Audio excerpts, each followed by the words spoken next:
अगर हम अपने देश के व्यापार को बढ़ावा नहीं देंगे और बाहर के देशों से माल आयात करते रहेंगे तो घरेलू बाजार में नाराजगी बढ़ेगी और मामला गर्म होना तो स्वाभाविक है। कई महीनों पहले इंडियन मेट कोक मैन्युफैक्चरर्स ने आरोप लगाया था कि Australia, China, Colombia, Indonesia, Japan और रशिया भारत में मेट कोक बहुत सस्ते यानी लागत से भी कम कीमत पर बेच रहे हैं।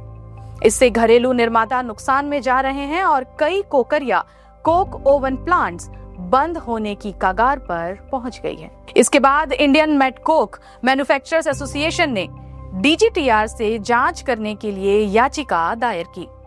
भारत सरकार की जांच agency directorate general of trade remedies यानी डीजीटीआर ने अपनी प्रारंभिक जांच की और अब उस एंटी डंपिंग जांच का नतीजा अब आ चुका है। नमस्कार, मैं नेहल नायडू।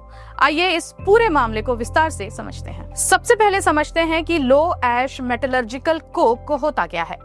कोक एक उच्च गुणवत्ता वाला मेट कोक है। इसे कोकिंग कोल को नियंत्रित माहौल में कोकिंग प्रक्रिया से गर्म करके बनाया जाता है। इसका इस्तेमाल ferroalloys plant, foundries, pig iron units, chemical plants और स्टील प्लांट्स में हाई टेम्परेचर फ्यूल के रूप में किया जाता है। और जांच के दौरान कई महत्वपूर्ण तथ्य सामने आए हैं कि जिसमें सरकार की चिंता और बढ़ गई है। जांच की रिपोर्ट में कुछ चौंकाने वाले आंकड़े सामने आए हैं। जांच अवधि के दौरान संबंधित देशों से आयात में 179% की वृद्धि पाई गई है। कुल कंजम्पशन की तुलना में इंपोर्ट का हिस्सा 52% पाया गया। भारत के कुल कोक आयात का 81% सिर्फ इन 6 देशों से आया।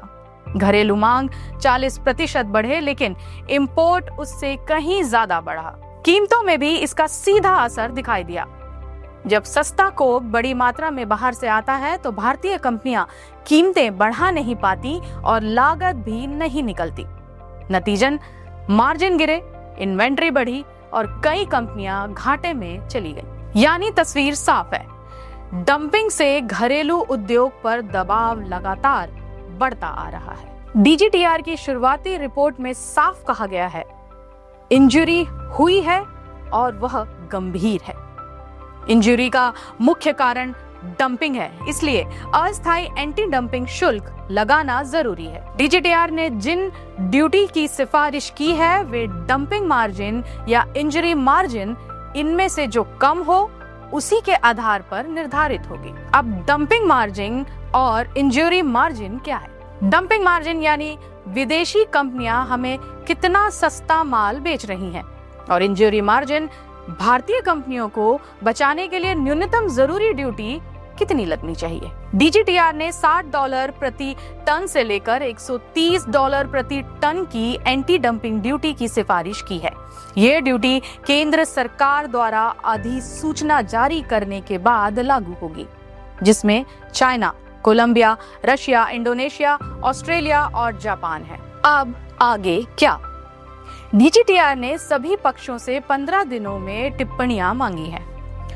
रूल 6 के तहत मौखिक सुनवाई भी होगी, जिसकी तारीख डीजीटीआर की वेबसाइट पर जारी की जाएगी। इसके बाद सभी डेटा का रीवेरिफिकेशन होगा और जरूरी तथ्य का खुलासा होगा, यानी फैसला अभी बाकी है। तो कुल मिलाकर भारत ने साफ संदेश दे दिया है, डंपिंग बर्दाश्त नहीं की जाएगी और घरेलू मेट कोक उद्योग की सुरक्षा के लिए हर जरूरी कदम उठाया जाएगा।